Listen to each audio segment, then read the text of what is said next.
dans le prochain épisode de Demain nous appartient.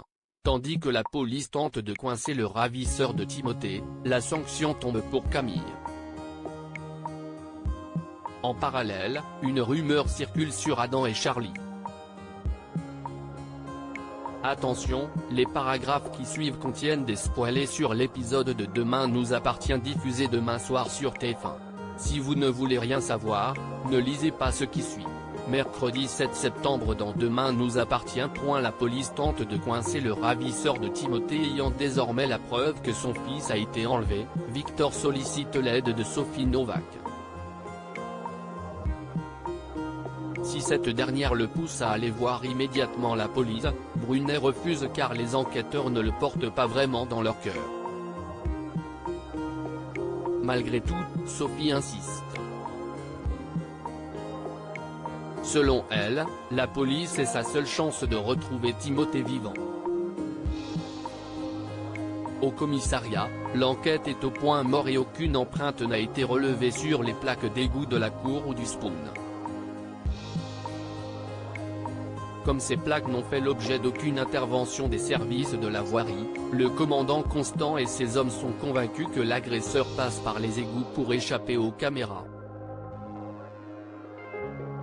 La police doit donc dresser le profil psychologique de ce dernier afin de comprendre comment il fonctionne. Les photos dénudées des victimes représentant des trophées pour lui, les enquêteurs ont affaire à une personne ayant un besoin de contrôle et de domination absolue. En d'autres termes, il utilise la violence pour les posséder. Peu après, Victor débarque au commissariat avec la preuve que Timothée a été kidnappé. Tandis que la police monte immédiatement une opération pour coincer le ravisseur du fils Brunet lors de la remise de la rançon, Brunet prévient Martin qu'il n'a pas intérêt à se planter. Non loin de là, Timothée est à bout. Fatigué par la musique diffusée en continu dans la pièce où il est séquestré, le jeune homme est prêt à faire tout ce que lui demandera son ravisseur pour que cela cesse. De son côté, Judith est au plus mal. Et pour cause, ces photos dénudées ont été postées sur le net. Elle a beau essayer de relativiser, elle n'y arrive malheureusement pas. Bien qu'elle n'ait pas été violée, Judith a quand même l'impression de l'avoir été. Comme elle craint que les clients du MA voient ces photos, Jordan lui rappelle qu'elle est une victime et que personne ne la jugera pour cela. Pendant ce temps, Damien a la certitude que le kidnappeur de Timothée est anglais ou d'origine anglo-saxonne grâce au lettrage sur la demande de rançon. Pour sa part, Lisa aimerait apporter son aide dans l'enquête mais le commandant Constant refuse car l'IGPN ne l'a pas mandaté pour cela. Dans l'après-midi, Brunet se rend sur les lieux du rendez-vous. Si l'homme d'affaires est anxieux, il peut compter sur la police qui est cachée dans une camionnette spécialement aménagée à quelques pas de là. Seulement, le ravisseur a plus de 2 heures de retard et ne vient finalement pas.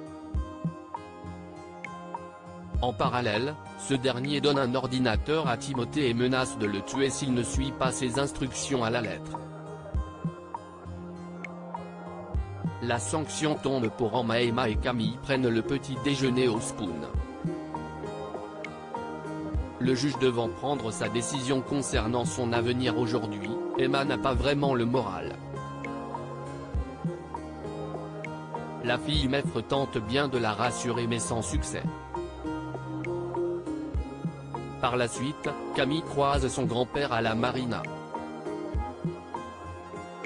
Inquiet pour sa petite fille, Sébastien voit d'un très mauvais œil qu'elle fréquente Emma Garnier qu'il considère comme une délinquante. Immédiatement, Camille prend la défense de son ami puis précise que sa mère a accepté de l'héberger pour lui donner une seconde chance. En colère, Sébastien débarque au cabinet de sa fille pour la faire changer d'avis. En 20 points au lycée, Camille surprend plus tard Emma en train de fumer de l'herbe dans les toilettes. Après lui avoir fait la morale, Camille l'enjoint à tenir ses bonnes résolutions. En fin de journée, Raphaël annonce à Emma que le juge a décidé d'être clément et qu'elle n'ira donc pas en prison. En revanche, elle devra faire 180 heures de travail d'intérêt général après les cours en nettoyant les plages du littoral des déchets laissés par les vacanciers.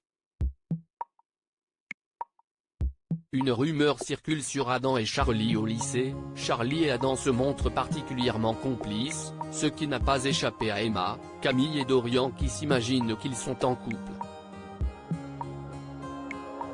Adam se confie quant à lui à Charlie sur la séparation de ses parents. En effet, l'adolescent explique en avoir beaucoup voulu à François lorsqu'il a quitté sa mère, au point de se faire des papiers à son nom à elle.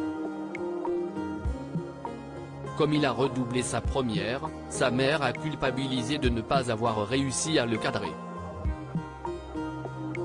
C'est pourquoi elle l'a encouragé à revenir à 7 afin que François puisse serrer la vis. Aujourd'hui, Adam est heureux de passer du temps avec son père. Plus tard, Nathan apprend à Charlie que tout le lycée pense qu'elle et Adam sont en couple. Dans la mesure où la rumeur pourrait venir aux oreilles de François, Nathan l'encourage à le prévenir mais Charlie voit là une occasion de rendre jaloux l'homme qu'elle aime. Évidemment, la rumeur fait le tour du lycée tant et si bien qu'Alma en parle à Étienne. Ce dernier lui apprend alors qu'Adam est le fils de François avant d'ajouter que ces bruits de couloir sont sans fondement. En fin de journée, Adam raconte à son père que tout le monde le croit en couple avec Charlie. Une information qui permet à François de comprendre pourquoi ses élèves l'ont dévisagé toute la journée. Ce dernier n'ayant aucune envie que les ragots recommencent, Adam décide de ne plus adresser la parole à Charlie au lycée le temps que cela se calme.